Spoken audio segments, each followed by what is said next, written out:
Chris, what do you make of that performance tonight? I mean, we're not overconfident, but it feels like we're in pretty good form.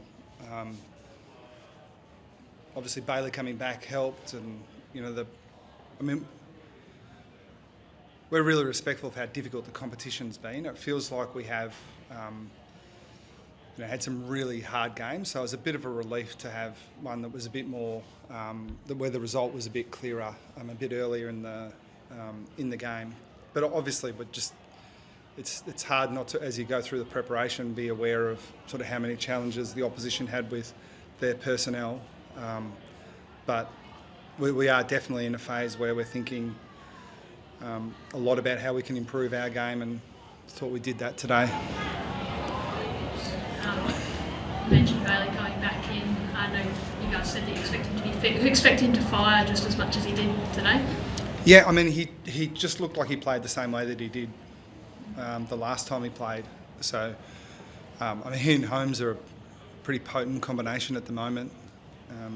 I think I was as clear as I could have been last week. It was one of those where he could have played, and then when you come away with a win and then he comes back and plays so well, you feel a bit vindicated. But I mean, to be honest, it wasn't my decision, but I'm glad that the message I relayed from our performance team was that they were confident he was going to be fine.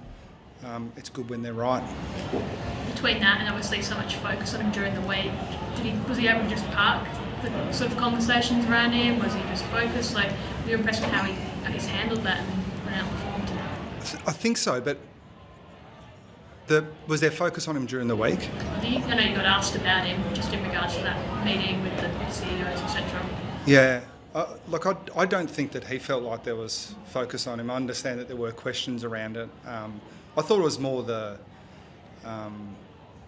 interest in something that's a bit unusual, like a conversation around the fire that didn't really light very well. It's rare for an AFL CEO to do that with a young player.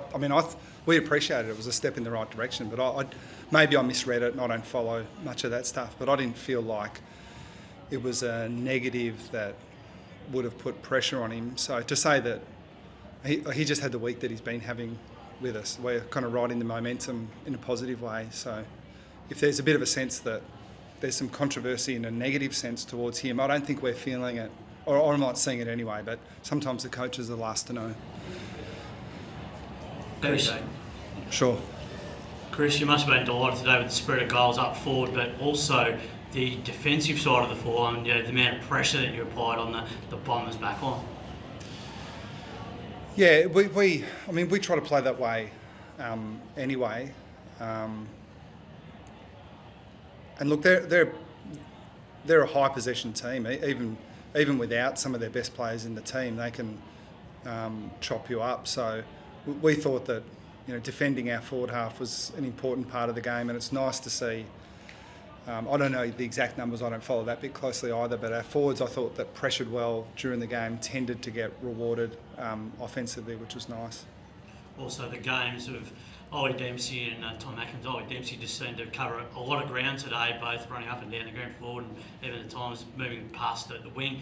He's not the finished product yet, but he seems like he's well on the way. Yeah, he's a rising star, so I think he's taken a couple of steps in the right direction. But it's a good observation. He does have some evolution in his game, and it makes a little bit more sense to us that he's got some improvement left in him, because he came to us as a very raw basketball or volleyballer who had played only a little bit of footy. So your hope is that even those guys show some things early, will continue to develop. We think that he's a fair way away from his ceiling. Chris, can you describe Ollie's, I suppose, miss in contrast to his goal at the end? The one they kicked from the boundary line. I think Shannon Neal should have marked it personally, but he's a team man.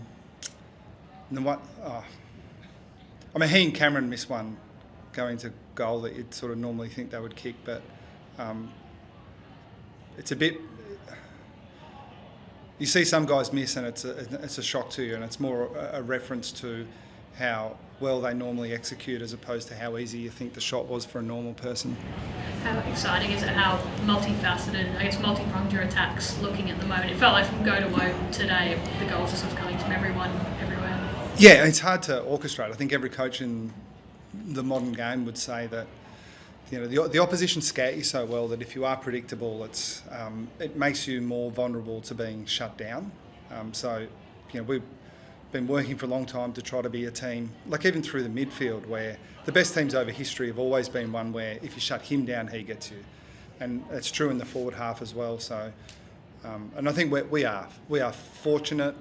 There's been a lot of hard work that's gone into it as well. It's a credit to Pat that we've got a 35-year-old who has become such a threat in the forward half as well. But I don't think we feel like he has to dominate for us to still kick a score. Could you provide an update on the De Koning injury? Sorry, I couldn't hear that first. The De Koning injury, could you provide an update on it? He had a shoulder, so that's what I was checking just before, but we haven't got a definitive update yet. But and they weren't definitive at the time, but I just got that one was a little bit more me. I've just got a low tolerance for young, important players like that, key position players, to play through those injuries. My tolerance over the years has got a lot lower. So we'll just have to see how that goes, but yeah, I can't imagine that our tolerance levels will change.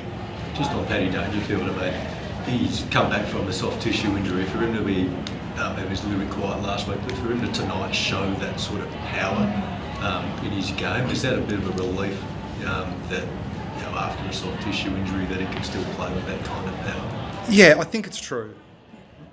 I hesitate a little bit because so much work and preparation goes into making sure that he is right, but it would be logical and understandable to think that a guy like that would manage himself through a game just to make sure he's right. And I'm not saying he managed himself last week, but he did look more explosive in this game, so more an indication to me without knowing for sure that he was playing to perform rather than thinking about his body. So I wouldn't say relieved, but it was certainly a positive. As a coach, do you wince a little sometimes, given how hard he attacks it? A little bit. I mean, I think in this game, the hamstrings are so common, and more than ever, you see situations where you think, well, if anyone's put in that position at that speed, their hamstring's not going to stand up. So I think that's a separate situation to the one where a guy's just running and pings a hammy. You're pushed into a position where you're lunging at high speed, and so they're the ones that I get a little bit nervous. But again, so much preparation goes into it to make sure that as much as possible, if he is in those positions, he'll be okay. But it's so hard with him we've tried over the years to sort of get him to go a little bit more carefully, but it hasn't worked. You just got to let him go. You must be happy with the spread of goal kickers, but in particular the performances of Jeremy Cameron and Shannon. Yeah, Jeremy I think speaks for himself, and he's quite rightly got a lot of attention and accolades over the years, but Shannon Neal's the one that's really impressed us, and it's been for a while too. He's a brilliant athlete. He's 203 centimetres, middle distance running background, and is really developing into not just a good big key forward who can run, but a smart footballer as well. And I say that we've been pleased with him for a long period of time because he has played in a way that's made it a lot easier for Cameron and Stengel and Dangerfield, Ollie Henry for that matter, to make it more difficult for their opponents. So, I was almost going to give too much away there. Let's just say we're happy with the way it's going. Just generally, how well placed do you feel? I know it's still a long way to go. You have a big test against Brisbane in a few days on your home deck. How well placed do you feel like you guys are? I just go with the philosophy that the first half of the year generally, you can't win anything, but you can play yourself out of it. It's just nice to feel like we're in contention.